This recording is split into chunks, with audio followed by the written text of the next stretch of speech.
So, do any of you remember those Mickey Mouse cartoons from the 1930s? The ones that were just put out on DVD a few years ago? Well, I hear there is one that was unreleased to even the most avid classic Disney fans. According to sources, it's nothing special. It's just a continuous loop, like the Flintstones, of Mickey walking past six buildings that goes on for 2 or 3 minutes that before fading out. Unlike the cutesy tunes put in through, the song in this cartoon was not a song at all. Just a constant banging on the piano for a minute and a half before going to white noise for the remainder of the film. It wasn't jolly old Mickey we've come to love either.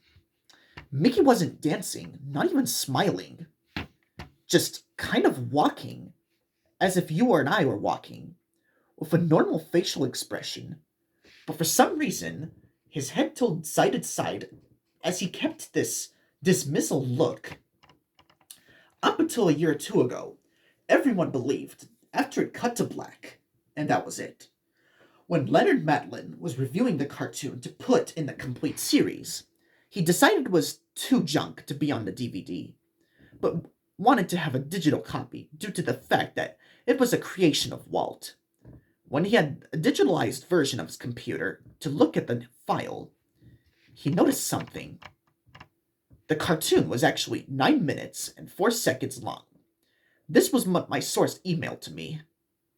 Full.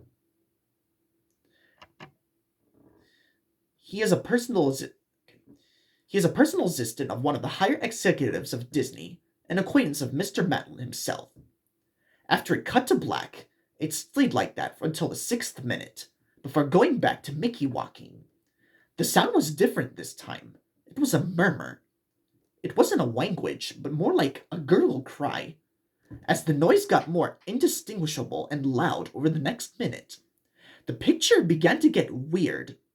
The sidewalk started to go in directions that seemed impossible based on the physics of Mickey walking, and the dismal face of the mouse was slowly curling to a smirk.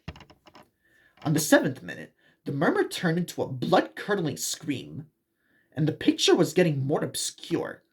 Colors were happening that shouldn't have been possible at the time.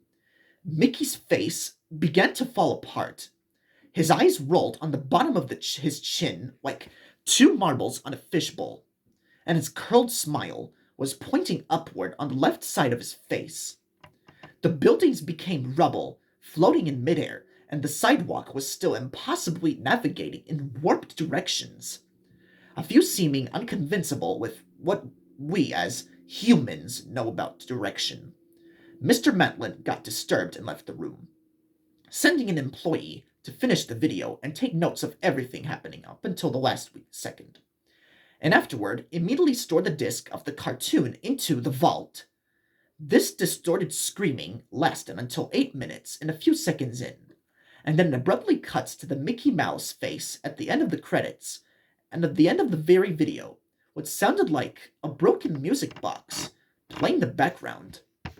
This happened for about 30 seconds, and whatever was in that remaining 30 seconds I haven't been able to get a silver of information about, from a security guard working under me who was making rounds outside of that room.